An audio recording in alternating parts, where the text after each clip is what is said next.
வணக்கம். இன்றைக்கி ஹேமா சமையல் அறையில் காராப்பூந்தி எப்படி செய்யலான்னு பார்க்கலாம். காராப்பூந்திக்கு நான் இப்போது இந்த கிண்ணத்தில் வந்துட்டு 2 கப்பு கடலை மாவு எடுக்கிறேன்.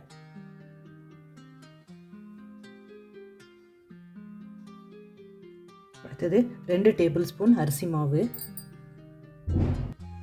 அடுத்தது 1 டீஸ்பூன் மிளகாய்த்தூள், தனி மிளகாய்த்தூள் இது. அடுத்தது 1/4 டீஸ்பூன் மஞ்சள் தூள். அடுத்தது 1/4 டீஸ்பூன் பெருங்காய பவுடர். அடுத்தது தேவையான அளவு உப்பு.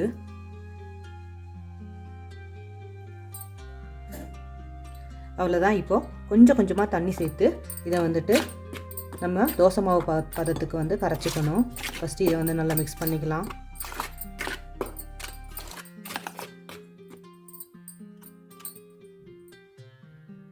அடுத்தது கொஞ்சம் கொஞ்சமாக தண்ணி ஊற்றி நல்லா கரைச்சிக்கலாம்.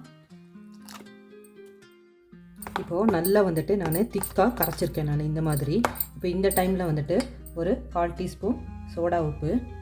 இந்த சோடா உப்பை நம்ம தண்ணி ஒரு கிண்ணத்தில் போட்டு தண்ணி ஊற்றி கரைச்சி அதில் ஊற்றிக்கலாம். சோடா உப்பு இப்போ இது நல்லா கிண்ணத்தில் தண்ணி ஊற்றி கரைச்சிருக்கேன் நான். இப்போ இதை ஊற்றிட்டு இட்லி மாவு பதத்துக்கு நம்ம மாவு கரைச்சிக்கணும். இப்போ கை வச்சு கரைச்சிக்கலாம். இப்போது இந்த மாதிரி கரெக்டாக இட்லி மாவு பதத்துக்கு இப்படி இருக்கணும்.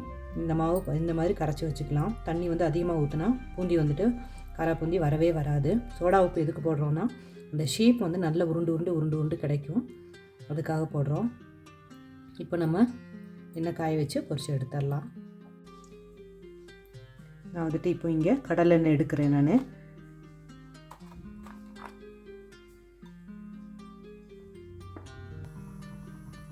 எண்ணெய் நல்லா காஞ்சிருச்சு.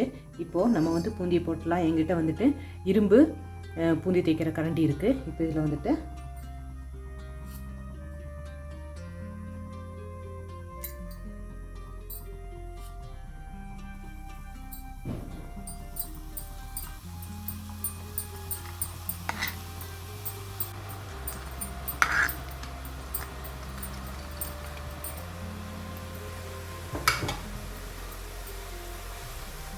இதை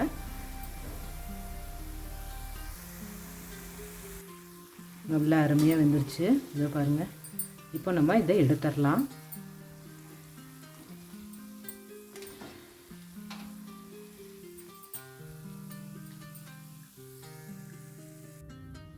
நான் இப்போ இங்கே டிஷ்யூ பேப்பர் போட்டு வச்சுருக்கேன். நான் தட்டில் இதை மாற்றிக்கலாம். எல்லாத்தையும் ஃபுல்லாக இப்போ பொரிச்சிட்டு பார்க்கலாம்.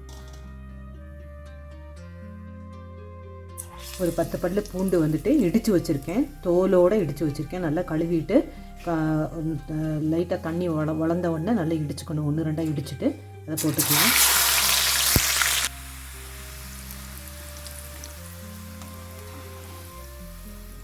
நல்லா செவந்துருச்சு. இது கூட இதை போட்டுடலாம். அடுத்தது ஒரு 2 கைப்பிடி அளவு கடலை.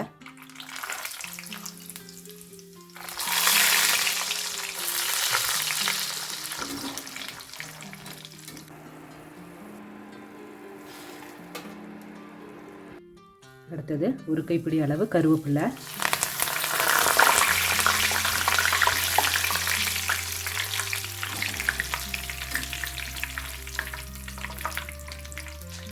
இது கூட போட்டுடலாம்.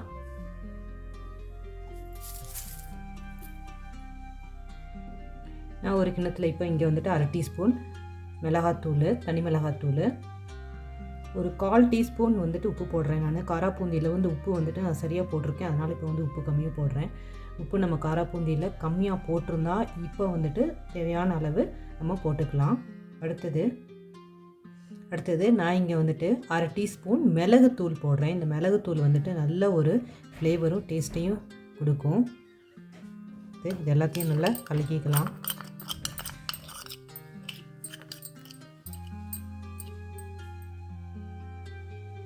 நான் இப்போ இந்த பெரிய பாத்திரத்தில் நம்ம பொரிச்சு வச்ச எல்லாத்தையுமே பொண்ணாக போட்டுக்கலாம்.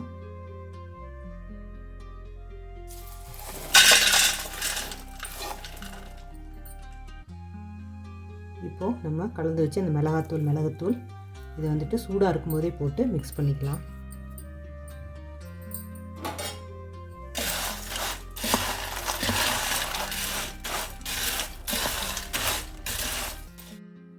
சூப்பரான காரப்பூந்தி ரெடி ஆயிடுச்சு. நல்லா மொறு மொறுன்னு. செஞ்சு பார்த்துட்டு எப்படி இருக்குன்னு கமெண்ட்டில் சொல்லுங்கள். லைக் பண்ணுங்கள், ஷேர் பண்ணுங்கள், மறக்காமல் சப்ஸ்கிரைப் பண்ணுங்கள். நன்றி, வணக்கம்.